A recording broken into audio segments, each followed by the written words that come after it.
সংক্ষিপ্ত, আমি বেশি ভূমিকায় যাব না। আমি আজ কবিগুরু রবীন্দ্রনাথ ঠাকুরের আমি কবিতাটি আবৃত্তি করে শোনাব। আমারই চেতনার রঙে পান্না হলো সবুজ, চুনি উঠল রাঙা হয়ে। আমি চোখ মেললাম আকাশে, জ্বলে উঠল আলো পূবে পশ্চিমে। গোলাপের দিকে চেয়ে বললেন সুন্দর, সুন্দর হলো সে। তুমি বলবে এ তো তত্ত্ব কথা, এ কবির বাণী নয়। আমি বলবো এ সত্য, তাই এ কাব্য। এ আমার অহংকার, অহংকার সমস্ত মানুষের হয়ে। মানুষের অহংকার পটেই বিশ্বকর্মার বিশ্বশিল্প। তত্ত্বজ্ঞানী জপ করছেন নিঃশ্বাসে প্রশ্বাসে, না না না, না পান্না, না চুনি, না আলো, না গোলাপ, না আমি, না তুমি। ওদিকে অসীম যিনি, তিনি স্বয়ং করছেন সাধনা মানুষের সীমানায়, তাকেই বলে আমি।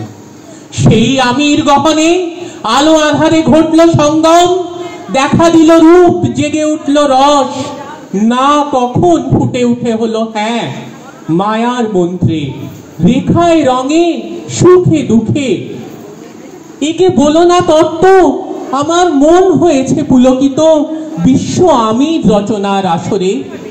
হাতে নিয়ে তুলি, পাত্রে নিয়ে রং। পণ্ডিত বলছেন বুড়ো চন্দ্রটা নিষ্ঠুর চতুর হাসি তার, মৃত্যুদূতের মতো গুণি মেরে আসছে সে পৃথিবীর পাঁজরের কাছে।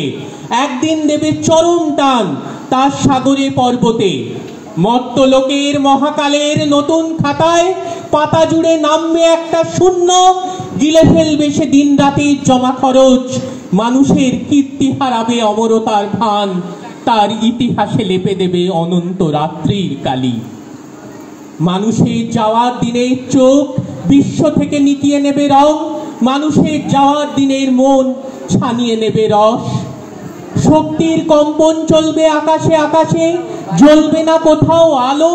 বিনাহীন সভায় যন্ত্রীর আঙুল নাচবে, বাজবে না সুর। সেদিন কবিত্বহীন বিধাতা একা রবেন বসে নীলিমাহীন আকাশে। ব্যক্তিত্ব হারা অস্তিত্বের গণিত তত্ত্ব নিয়ে তখন বিরাট বিশ্বভুবনে দূর দূরান্তরে অনন্ত অসংখ্য লোক লোকান্তরের মাঝে এ বাণী ধ্বনিত হবে না কোনোখানেই, তুমি সুন্দর, আমি ভালোবাসি। বিধাতা কি আবার বসবেন সাধনা করতে যুগ যুগান্তর ধরে?